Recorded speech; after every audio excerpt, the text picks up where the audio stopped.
Bonjour à tous, ça me fait plaisir de vous retrouver aujourd'hui pour ma petite vidéo quotidienne. Je suis heureuse de partager ce petit moment avec vous. On est en fin de journée et le soleil est sorti. On a eu des belles averses aujourd'hui. Et là maintenant il fait juste un temps merveilleux. Je me suis mise vraiment en face du soleil. C'est pour ça que j'ai les yeux qui clignent un petit peu. Je suis en extérieur. Il y a un petit peu de vent. Il y a un petit peu aussi le chant des oiseaux. Je ne sais pas trop si tout ça se sent au niveau de la caméra. Mais voilà, je suis heureuse de partager cet instant avec vous. Avant de vous raconter un peu comment ça se passe pour moi au niveau du yoga et au niveau de la permaculture ici à l'ashram de yoga, eh bien je vous souhaite la bienvenue si vous êtes nouveau sur cette chaîne. Alors voilà, j'ai créé cette chaîne pour partager mon deuil. J'ai perdu ma soeur jumelle il y a maintenant 3 mois et demi, un bon 3 mois et demi. C'était en début janvier. Et mon monde intérieur s'est effondré, évidemment. Je l'ai accompagnée durant ces 4 années de cancer et je vous raconte tout ça sur cette chaîne, sur les playlists qui sont vraiment dédiées à notre histoire commune. Et puis là, vous êtes sur une vidéo où je vous raconte un petit peu au jour le jour comment ça se passe pour moi, comment est-ce que je vis ce deuil et comment est-ce que je fais pour essayer de survivre et m'en sortir. Voilà. Alors si ça vous intéresse de rester avec moi, avec nous, cette petite communauté, on est plusieurs personnes à avoir des deuils vraiment douloureux en ce moment, eh bien abonnez-vous à cette chaîne et mettez un pouce à cette vidéo. Voilà, moi ça m'encourage aussi à continuer à partager. Si vous êtes en deuil, vous savez que c'est difficile de parler, c'est difficile d'avoir même envie de faire quelque chose. Donc voilà, je suis vraiment heureuse que nous soyons ensemble à cet instant. Alors, pour revenir au sujet de cette vidéo, je vous expliquais que ça y est, j'étais rentrée de plein fouet dans mon activité de karma yogi, de bénévolat au sein de l'ashram de yoga, et que je suis principalement sur le département de la micro-ferme, sur vraiment le secteur, je vais dire, de la production maraîchère en permaculture au niveau de l'ashram. Et c'est vraiment une expérience extraordinaire que j'aime beaucoup parce que j'ai commencé, donc si vous avez suivi mes vidéos, j'ai commencé par une semaine intensive de cours, tout simplement, de vrais cours sur la permaculture. Et puis je suis restée cette deuxième semaine pour démarrer mon travail de bénévole et pour vraiment passer à la pratique de ce que c'est qu'une production maraîchère en permaculture. Et je suis totalement débutante, ou presque on va dire.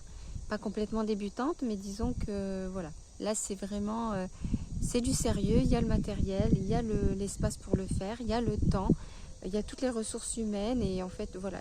Donc là c'est vraiment une occasion très belle pour moi de pratiquer.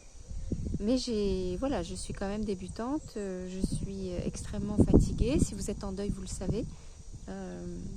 S'occuper d'une personne malade, moi ça a été le cas pendant 4 ans, avec la charge mentale que ça m'a demandé, l'inquiétude que j'ai eue au quotidien et chaque nuit, le manque de sommeil et j'en passe, c'est des meilleurs. Ben, j'arrive aujourd'hui avec un capital complètement nul et je n'ai pas, j'ai pas de ressources d'énergie, je suis épuisée complètement. La batterie est complètement à plat. En plus, évidemment, il y a la tristesse du deuil. Je suis dans une phase, si vous m'avez suivi, vous le savez, mais je suis dans une phase encore de déni, donc j'interdis mon mental de vraiment se permettre d'aller dans les souvenirs ou de comprendre ce qui se passe, parce que c'est quelque chose qui me fait trop peur. J'arrive pas encore à admettre ce qui s'est passé, d'avoir perdu ma soeur jumelle. Je n'arrive pas encore à l'accepter, à le comprendre. Donc ben, je laisse les choses comme elles viennent, et donc la meilleure façon que j'ai trouvée, c'était de m'occuper le plus possible et surtout de vivre en communauté. Voilà, alors je vous le dis, je suis à l'extérieur, il y a un peu de vent, je vais peut-être pas tarder sur cette petite vidéo, c'était vraiment pour vous dire que dans l'ensemble tout va bien.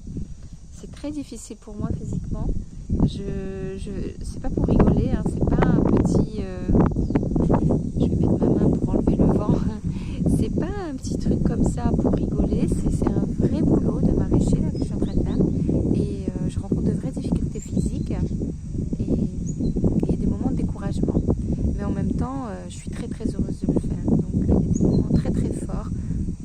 dis c'est merveilleux ce que je suis en train de faire, et puis il y a des moments où je me dis ça suffit, j'en ai marre, je vais jamais y arriver, je vais jamais m'en sortir, je suis trop fatiguée. Voilà. Et puis il y a s'adapter au groupe, s'adapter à tout un tas de choses dans la vie communautaire, trouver sa place, trouver son rythme, trouver son équilibre. Bon, je ne suis pas encore là-dedans, mais je suis en train de progresser. Voilà. Les personnes qui étaient avec moi au centre de bouddhisme tibétain me manquent beaucoup. Pratiquer les mantras et les méditations bouddhistes me manquent aussi beaucoup. Je sais que c'est pas perdu, hein. Je viens juste de passer 2 semaines ici à l'ashram, je suis en train de commencer ma 3e semaine. Je sais que je vais les retrouver, que j'aurai l'occasion encore de vivre ça, mais c'est difficile d'être ici et ailleurs en même temps.